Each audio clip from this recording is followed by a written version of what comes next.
সাল্লাল্লাহু আলাইহি ওয়াসাল্লাম হাদিসের মধ্যে বলেন, একবার হযরতে আবু বকর সিদ্দিক রাদিয়াল্লাহু তাআলা আনহু নবী করিম সাল্লাল্লাহু আলাইহি ওয়াসাল্লামকে প্রশ্ন করলেন। আল্লাহ রাসূল সাল্লাল্লাহু আলাইহি ওয়াসাল্লামকে বললেন, আইয়ুল যামবি আযামু ইনদাল্লাহ, আল্লাহর কাছে কোন গুনাহটা সবচেয়ে বড় ভয়ঙ্কর? নবী করিম সাল্লাল্লাহু আলাইহি ওয়াসাল্লাম বলেন, ক্বালা আনতা জাআলা লিল্লাহি নিদ্দা ওয়া হুয়া খালাকাকা, আল্লাহর সাথে শরীক করা এটা হলো সবচাইতে ভয়ঙ্কর জঘন্যতম গুনাহ। ওয়া হুয়া খালাকাকা, অথচ তিনি একমাত্র তোমার সৃষ্টি করেছে। সুবহানাল্লাহ। তাহলে আল্লাহর সাথে শরীক করা, অংশীদার সাব্যস্ত করা, আল্লাহর সাথে ভিন্ন কোন ইলাহকে শরীক করা, এটা অত্যন্ত ভয়ঙ্কর একটি। কারণ নবী করিম সাল্লাল্লাহু আলাইহি ওয়াসাল্লাম একবার সাহাবায়ে কেরামদেরকে লক্ষ্য করে বললেন, আলা উনাব্বিউকুম বিআকবারিল কাবাইর, আমি কি তোমাদেরকে সবচাইতে বড় গুনাহ কি সেটা কি বলে দেব না? সাহাবায়ে কেরাম বললেন, কুলনা ইয়া রাসূলুল্লাহ, আমরা বললাম হে আল্লাহর রাসূল, অবশ্যই আমাদেরকে বলে দিন।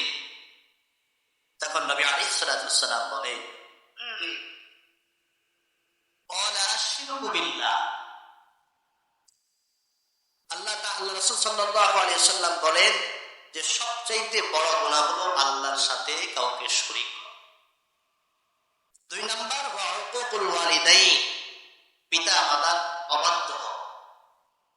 তাহলে সবচেয়ে বড় গুনাহ কি? আল্লাহর সাথে কাউকে শরীক করা তথা শিরিক করা। এই শিরিক কেমন অপরাধ?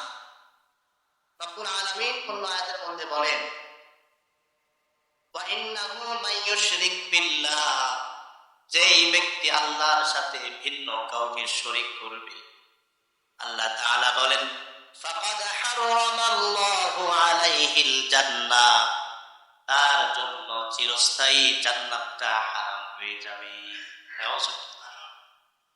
ওয়া মাওয়াহুন নার, যেই ব্যক্তি আল্লাহর সাথে কাউকে শরীক করবে, ওয়া মাওয়াহুন নার, তার ঠিকানা হবে নাউজুবিল্লাহ জাহান্নাম।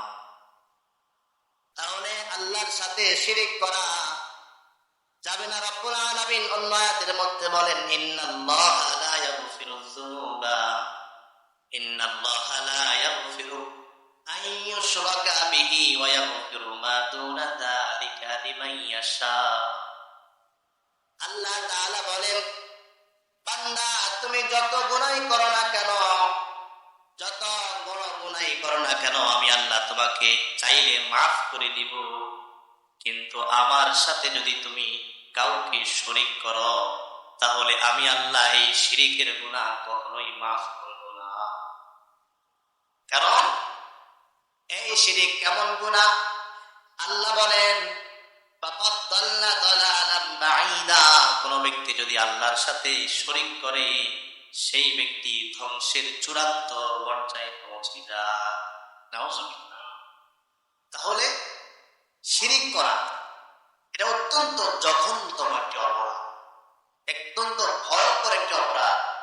সব গুনার মাফ আছে, কিন্তু শিরিকের মতো জঘন্যতম গুনাহ আল্লাহ বলেছেন আমি মাফ করব। এই জন্য আল্লাহর সাথে কখনো শিরিক করা যাবে না। শিরিক আল্লাহর জাতের সাথেও যেমন করব না, আল্লাহর সিফাতের সাথেও করব না। এখন আমাদের মধ্যে ঈমানদাররা আল্লাহর জাতের সাথে শিরিক করে না।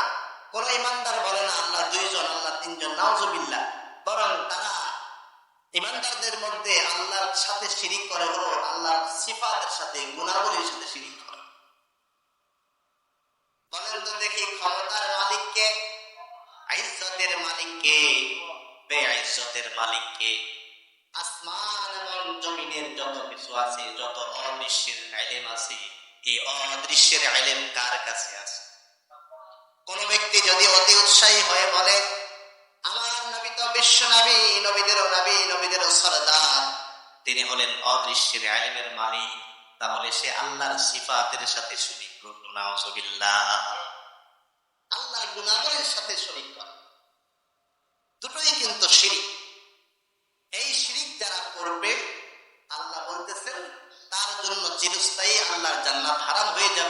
এবং জাহান্নাম তার জন্য ওয়াজিব। এই জন্য 7টি ধ্বংসাত্মক কবিরা গুনাহ থেকে আল্লাহ তাআলা কি করলেন? রাসূল করিম সাল্লাল্লাহু আলাইহি ওয়াসাল্লাম আমাদেরকে সতর্ক করলেন। 1 নাম্বার আশ-শিরকু বিল্লাহ। 2 নাম্বার নবী করিম সাল্লাল্লাহু আলাইহি ওয়াসাল্লাম বলেন ওয়াস-সিহরু, যারা জাদু করে, মানুষকে ব্ল্যাক ম্যাজিকের মাধ্যমে কষ্ট দেয়, এই ধ্বংসাত্মক কবিরা গুনাহ থেকে তোমরা বেঁচে থাকবে। 3 নাম্বার নবী করিম সাল্লাল্লাহু আলাইহি ওয়াসাল্লাম বলেন ওয়াকাতলুন নাফসিল্লাতী হারামাল্লাহু ইল্লা বিল হাক্কি, কোন মানুষকে অন্যায়ভাবে হত্যা করা এটা আল্লাহ রাব্বুল আলামিনের কাছে ভয়ঙ্কর ধরনের একটা গুনাহ। এটা থেকে তোমরা বাঁচবে। নবী করিম সাল্লাল্লাহু আলাইহি ওয়াসাল্লাম 4 নাম্বার বলেন ওয়াকুল রিবা, সুদ এটা অত্যন্ত ভয়ঙ্কর জঘন্যতম একটি গুনাহ। এই সুদ খাওয়া থেকে তোমরা বেঁচে থাকবে। বলেন তো আজকে আমাদের সমাজের মধ্যে সুদখোর আছে না নাই? বরং সুদখোরের পরিমাণ এত বেশি হয়ে গেছে, হাতে গোনা 100-এর মধ্যে মনে হয় যে 99 জন মানুষ সুদের সাথে সম্পৃক্ত। কি বলেন ঠিক কিনা? আজকে অনেকে বলে হুজুর দোয়া করেন, দোয়া করেন। আজকে দোয়া কবুল না হওয়ার একমাত্র মনোনীত কারণ হলো সমাজের মধ্যে অন্যায় অবাধে বেড়ে গেছে। এই যে কবিরা গুনাহগুলা সমাজের মধ্যে অবাধে বেড়ে গেছে। আল্লাহর সাথে শিরিক করা, জাদু করা, মানুষকে জাদুর মাধ্যমে কষ্ট দেওয়া, এবং 3 নাম্বার যেটা আসলো সুদ খাওয়া, এই অন্যায়গুলো সমাজের মধ্যে আমাদের অ্যাভেলেবল হচ্ছে না, অহরহ হচ্ছে না। যার কারণে আমরা দোয়া করি ঠিক, কিন্তু দোয়া আল্লাহ তাআলা কবুল।